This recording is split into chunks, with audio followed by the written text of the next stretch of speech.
WeatherScope. Well, quite often on February 16th, when you tune into the Weather Channel, there'll be a couple of chumps like us sitting here talking about record snowfalls. Oh, I'm sorry. Hey, I'm Dave Schwartz. This is Jeff Morrow. We would be talking about record snowfall. Right. For the day, for the month, for the year. You would think. You would think. But El Nino is a term that has crept into our language here in the United States. Blame for everything. And for one thing, it draws up heat and moisture into the United States. So all the records tonight have nothing to do with snow. No, they have to do with rain, actually. Right. Record February rainfalls. Record February rainfall set already. Right, and we have how much left in this month? 11 more days left in February. That's amazing. I think Wilmington, North Carolina. Tampa, Florida. And we're approaching it in San Francisco downtown at Mission Dolores. I have no doubt that we will eclipse that record. I think you're right. All right, let's go up to Wantagh, New York.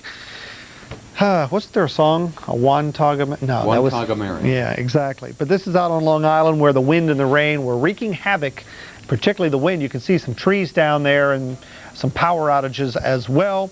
A few traffic accidents, but no major problems. But this has been pretty much a signature of the storms that we have seen late in January and on into February now, is that they've been big wind producers, big windbags, if you will, and big rain producers.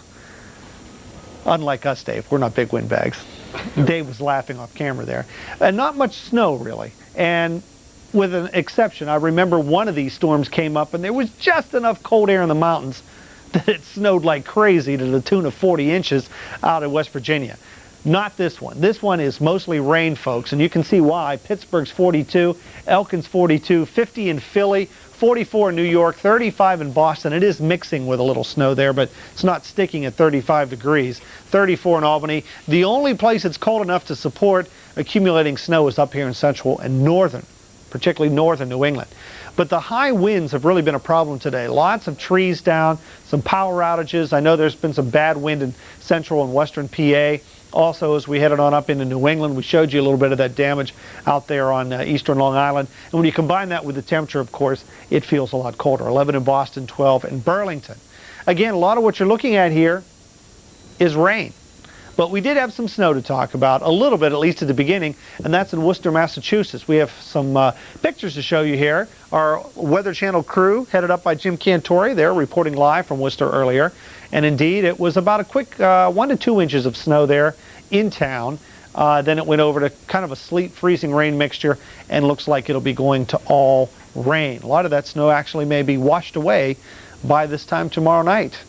Again, the warm air scouring things out, but we are going to get some accumulating snow, particularly on up here into northern New England, maybe 3 or 4 inches, particularly at some of the ski resorts. Still some severe weather to talk about, although a lot of the severe weather action appears to be dying down. A storm right over central Baltimore in the Inner Harbor, headed on up toward York and maybe Harrisburg, Pennsylvania. Still could be some gusty winds or some small hail. Again, most of what you're looking at here is rain. You can see the circulation around our big upper level low. And last but not least, we take you to the southeast. As this front is limping its way through South Florida, we are getting some pretty big thunderstorms here. Taking their time, could be some localized flooding with some of these storms overnight. Dave? Well, Jeff, I guess Miami is not one place we go tonight for some fair warm. It is warm, but it certainly is not dry. In Phoenix, Arizona, how about that? How about we fly into Phoenix, kick off our shoes, put on our sandals, and just walk around in a t-shirt and shorts, huh? What do you think, Jeff? Huh? Perfect. Not today. Oh, yeah, need your waders and your lederhosen or whatever you wear here. Oh, oy. This is not Chamber of Commerce weather. I'll tell you, I wouldn't be surprised if we hear from the Chamber. Why do you have to make such a big deal about the rain here in Phoenix? We try to get people here this time of year when it's so cold up north, but it's not cold up north. So, I don't know. It's just one of those years. We still have that upper low here, and it is still raining to beat the band in Phoenix. Not to beat the band, but it's just plain old raining, flooding around town in Tempe and across to Glendale, Grand Avenue, probably some of those intersections on Grand Avenue or Apache Boulevard through Tempe. Wet stuff, low pressure, there it goes. Actually attached to another area of low pressure that's up here that's brought a little rain off and on today to Seattle.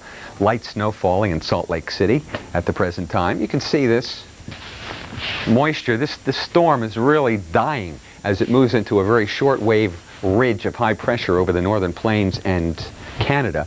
So it's finding the easiest way is to go down south through Arizona and New Mexico. That's where most of the snow is going to be. You got to head up to the mountains just about to find the snow. A little bit of snow on I-94 here in South Dakota. Well, what with all these clouds on our satellite image, what or when can we expect a stretch of nice sunny weather? I'll be back to tell you after this. Dave, how El Nino has impacted the West, well, we're pretty much confident of. In the East, yeah, you're starting to feel the effects as well.